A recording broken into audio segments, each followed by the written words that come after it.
খেলছে খেলা, চিত্ত আমোদহীন। স্রোতের জলে ভাসছে কটি ডিমের হালকা খোল, ঢের তালে দুলছে তারা, পড়ছে না তো গোল। হাতে তাদের নিশান বন্দুক, লক্ষ্য খোলস গুলি, ছুটছে তারা একের পর এক ব্যর্থ লোহারগুলি। পড়ল না এক মোক্ষম চোট, হতাশ হলো সবে, প্রতীক্ষেতায় দাঁড়িয়ে হাসেন শান্ত মধুর রবে।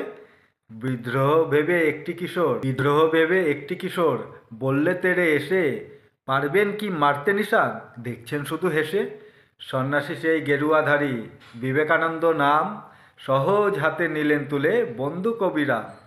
12টি গুলি ছুড়লেন তিনি, পলক নাহি পরে, প্রতিটি গিয়ে বিঁধল লক্ষ্য, নির্ভুল গড়ে গড়ে। বিস্ময়ে সব কিশোর সুধায়, কেমন করে হলো, নিশ্চয়ই আপনি মস্ত শিকারী, সত্যিটি এবার বলো।